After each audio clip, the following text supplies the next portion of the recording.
Formerly called California's Miracle in the Desert, the Salton Sea was once a picturesque desert oasis. The shores were lined with resorts, marinas, and recreational luxuries, with millions of tourists and locals alike flocking to soak up the rays along its water. In its brief time as a major tourist attraction, it saw many of Hollywood's elite upon the shores, attracting guests from far and wide to bask in the amenities offered by this so-called seaside paradise. And yet, it now sits in rotten ruins. The abandoned hotels are little more than broken wooden frames along the Salton Sea. The beach is littered with the remnants of a time long past. And today we will discover how things turned out this way, how such a luxurious wonder could turn into a toxic basin. I'm your host Ryan Socash, and you're watching It's History.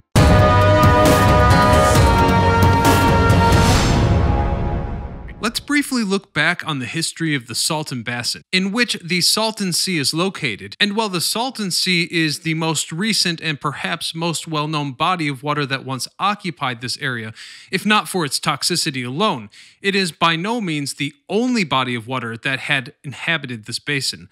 Historical evidence suggests that the Colorado River has overflowed into the Salton Basin, referred to as the Colorado Desert, throughout the Spanish period of California history, as well as multiple times in the past, creating numerous lakes that have fluctuated over the millennia. The first lake here, Lake Coahuila, formed in 700 AD when the Colorado River swelled to the Gulf of California, then north through two overflow channels. It occupied the basin until around 300 years ago, filling up and drying out 4 times over its lifespan. From 1824 to 1904, the Colorado River flooded the Salton Basin 8 times. For example, creating a salt lake in 1840 that was 3/4 of a mile long, and then another 30-mile long lake in 1891.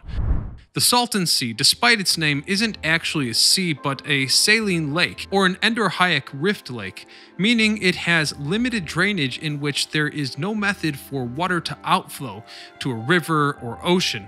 This is because of its location, with a surface of over 220 feet below sea level. It sits at one of the lowest elevations in the country, created by tectonic tension between two faults moving in opposite directions.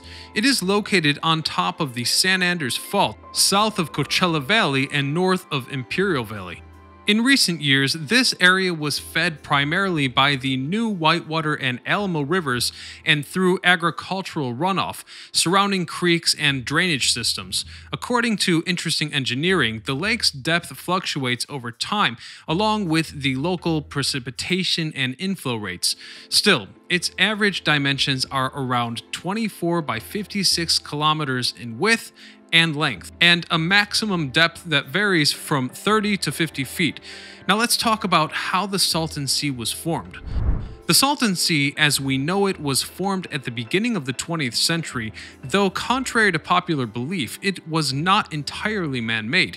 It came about thanks to large-scale natural floods, though its size was mainly due to a faulty irrigation system. The Salton Sea area was once incredibly rich and fertile. It was perfect for farming. Well, almost perfect anyhow. You see, there was something missing. There was no large or consistent source of water, which was critical for harnessing the incredible agricultural potential of the Imperial Valley. Over the course of many years, the state discussed plans for an irrigation system stretching from the United States to Mexico. However, it wasn't until around 1900 that the California Development Company started working on a series of irrigation canals across the south portion of the Salton Basin to draw water in from the Colorado River. However, heavy silt loads greatly impeded the flow of these new irrigation canals. To address this, the engineers decided to cut into the western bank of the Colorado River to allow more water to flow in, and while it was incredibly profitable, it would eventually turn out to be a big mistake. As the banks of the intake continued to erode and cave away, the water flow continued to build up, so much that E.S. Ettinger, a South Pacific engineer, directed an attempt to close the channel in October of 1905. A 600-foot dam made up of brush mattresses, sandbags, and pilings, at a cost of about $60,000 in total, would slow the flow of the water. But a month later, disaster struck. proving without a doubt that the canals were not able to handle the flow of floodwater. So on the 29th of November, a massive flood increased the discharge of the Colorado River from 12,000 to 115,000 cubic feet per second, overwhelming the dam and sweeping it away. The crevice in the intake canal was widened to around 600 feet, causing almost the entire Colorado River to flow through into the lowest part of the Salton Basin, flooding the already existing lake that was around 150 square miles at the time. This break formed the New River and the Alamo River, which would become crucial to the formation of the Salton Sea over the next 2 years. The southern Pacific was flooded, and the valley ran rife with fear of the impending summer floods. If the break was not closed by then, the irrigation system would be destroyed, and the entire Imperial Valley Basin would eventually be reduced to a freshwater lake. Even as such a threat lurked, not even half a year away, there was no clear way forward, as they could not isolate the river completely. Doing so would have almost certainly deprived 200 square miles of farmland to crucial irrigation, and so engineers had to find a way to control the flow of the Colorado River without blocking it out completely. Consulting engineer Schuyler suggested a steel and concrete headgate near Pilot Knob secured on a solid rock foundation. According to Schuyler's plan, 4 miles of silted channel would be re-excavated and enlarged by a specially built steam dredge, and a low water flow would be turned through the headgate into the channel and west of the break. This would give the farmers a continuous supply of water while leaving a break dry enough to construct a levee or a dam.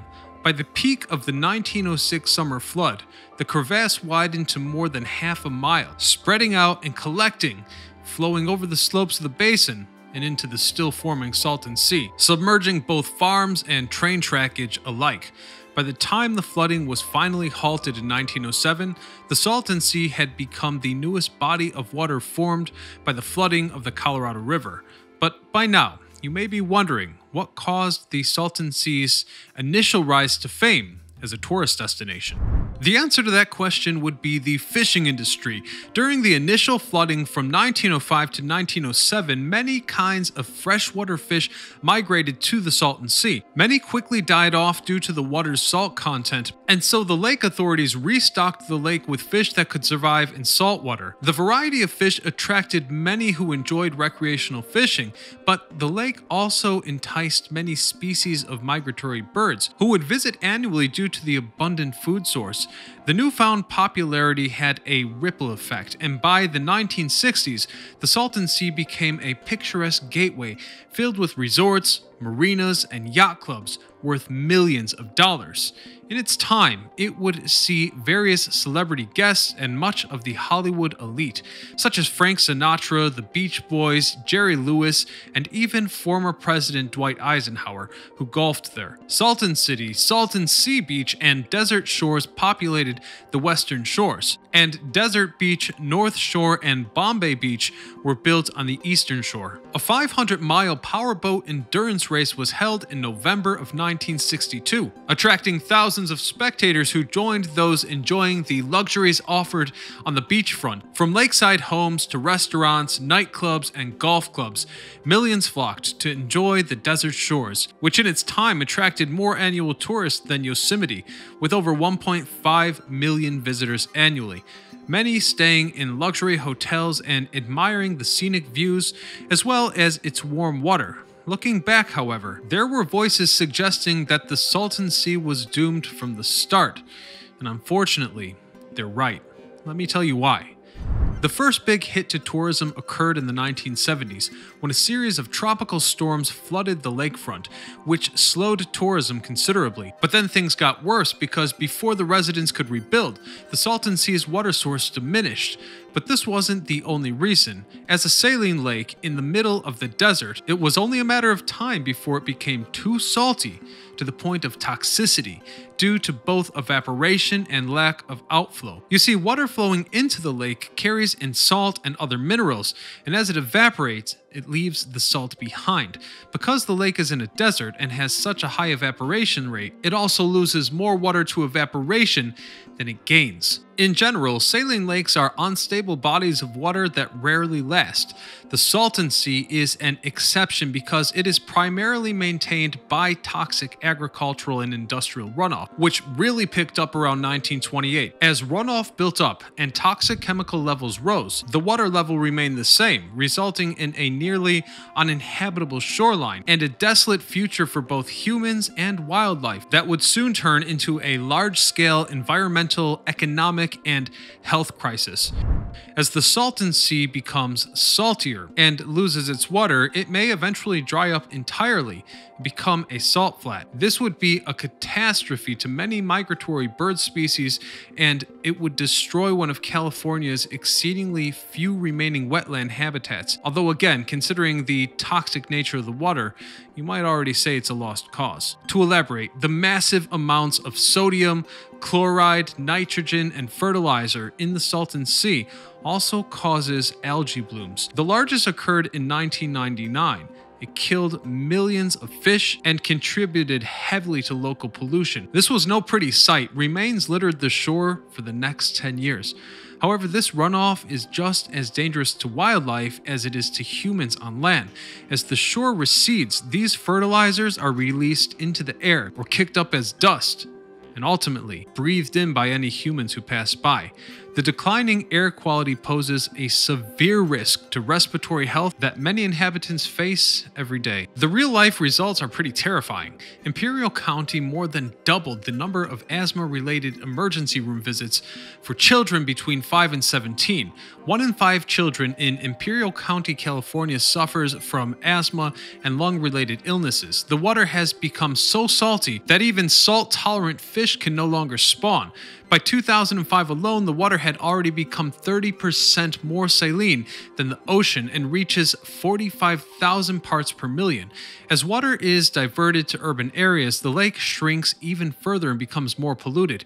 Since 2000, the surface elevation has dropped over 10 feet and exposed over 15,000 net acres of dry lake bed. Ecologists predict that eventually, if no action is taken, the water will become so salty that only bacteria would survive in it. A report from 2014 estimates that property devaluation could cost up to $70 billion over 3 decades. And then there's the nasty smell. You see, hydrogen sulfide that overruns the oxygen-deprived lake causes a rotting odor that severely affects its residents along the dry lake bed. Then finally, there is the issue of arsenic to be confronted. Many of the beach's sands are filled with fish bones, and at one point over 600 birds died from avian botulism, which was passed to them by the infected fish.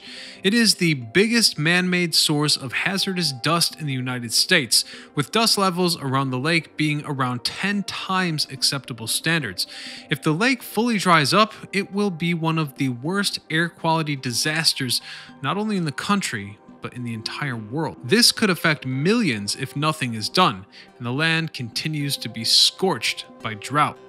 But all hope is not lost. In 1993, the Salton Sea Authority was formed to oversee the preservation of the lake. Ever since, it has been working to save the Salton Sea in the wake of the 2018 water settlement that expired, allowing for the runoff supply to be diverted to San Diego, as well as other towns in the Coachella Valley. The SCH projects aims to provide new habitats for fish and birds by building freshwater bodies such as deep water pools, integrated sedimentation basins, and lofting islands. These projects were designated $2 million in funding by California, and then another $200,000 by the Obama administration.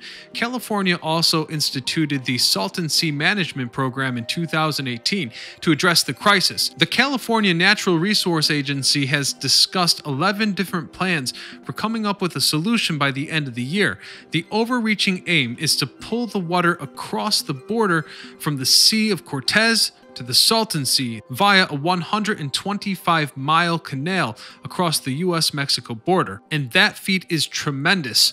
For reference, connecting these two bodies of water would require a canal twice the length of the Panama Canal. This plan has been backed by Gary Jennings, one of the founding partners of the Sea-to-Sea Canal Company. Other variations of this plan envision a promising future of shipping and tourism along the canal. USA Today remarks that saving the Salton Sea would be the second biggest North American water project, coming in just after the Hoover Dam. This is due to the cost and amount of negotiation it would require. A very early estimation of the cost reaches well into the billions. Other suggestions include piping water from the Salton Sea to a wetland in Mexico to remove excess salt, bringing in water from the Gulf of California, or constructing evaporation ponds along its northern half to desalinate the water. The construction of wetlands is also underway to join many dust suppression efforts by the state of California. Artists also aim to revitalize and reimagine the derelict Bombay Beach, turning abandoned homes into handmade attractions, such as the Bombay Beach Opera House and the Toy House. Many artists, musicians, and filmmakers gather to celebrate the annual Bombay Beach Arts Festival, which has hosted ballerinas and singers, photo galleries, and sculpture gardens. The Hermitage Art Museum, curated by New York artist George Haberney, still stands, filled with works of progressive artists from all across the country. There is even the Bombay Beach Drive-In, a piece that functions both as a working theater and a conceptual art center. But still, by far, the Salton Sea's most famous landmark, bearing the sea itself, is Salvation Mountain, which is a 50-foot tall by 150-foot wide creation by artist Leonard Knight, bearing the message, God is love. It is covered by paint and sculpted flowers, waterfalls, sun, bluebirds, and many other objects. Undoubtedly, the Salton Sea has changed the course of California's ecosystem forever. It serves as a reminder that, while incredible, such luxury attractions are not always sustainable, and that we must consider the impact accordingly, as it affects not only nature, but us along with it. And now Californians have a hefty price to pay, and perhaps if they tap into their old forgotten silver and gold mines, they'll come across enough cash to make it all work out. And perhaps my video about California's forgotten gold mines would help out in this process. So click the link in the card to watch that video. Click subscribe, smash the bell, join us to support the channel. You guys know what to do. This is Ryan Socash signing off.